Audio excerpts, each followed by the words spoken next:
ઉબડા ગામ મુકામે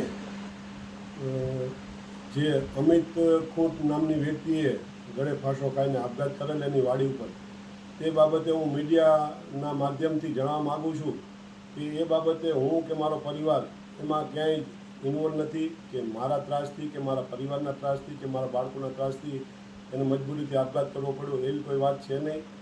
રહી વાત બળાત્કારની કે પોસ્કોની કે જે લેડીસે કે જે દીકરીએ ફરિયાદ નોંધાવી હોય તે હયાત જ છે એ પોલીસનો તપાસનો વિષય છે. પોલીસ તપાસ કરે. મેં કે મારા પરિવારે કે મારા બાળકોએ કે મારા કોઈ મિત્ર સર્કલે જો એમાં કંઈ ઇન્વોલ્વ હોય અને અમારું કંઈ નામ આવે તો તમ તારે હું ગમે ત્યારે હાજર થવા માટે તૈયાર છું. પરંતુ આ આખું કાવતરું જયરાજનું છે, ગોંડલના માજી ધારાસભ્યનું, અને એ અમને મારા પરિવારને ગમે એ રીતે એન કેન પ્રકારે હેરાન કરવા માટેનું આ એક કાવતરું છે. કારણ કે જે સુસાઇડ નોટ મળી આવેલ છે મરનારની, એ સુસાઇડ નોટમાં ઘણા બધા ચેડા કરેલા છે, ઘણા બધા પાનામાં ફેરફાર છે. પહેલાં સવારે વર્કશોપના માધ્યમથી જાણવા મળ્યું કે ભાઈ એક એને લખેલું હતું કે ભાઈ મારા પરિવારનું મારી પત્નીનું ધ્યાન રાખજો, અને મારા એના મોબાઈલ નંબર લખેલા હતા.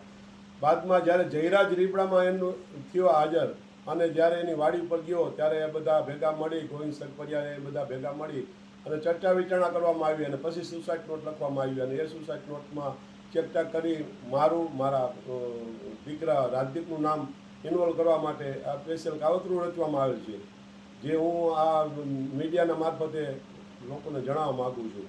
અને પોલીસનો ખરેખર એમાં તપાસ કરીને ઊંડી ઉતરે તો સત્ય હશે એ બહાર આવી જશે. જો મેં કે મારા પરિવારે ખરેખર આ દીકરીનો કોન્ટેક્ટ કરેલો હશે કે એના મોબાઈલમાં અમારો નંબર નીકળે અથવા એનો અમારા મોબાઈલમાં નંબર નીકળે તો પણ એ પણ પોલીસ તપાસ કરી શકે છે. જે માટે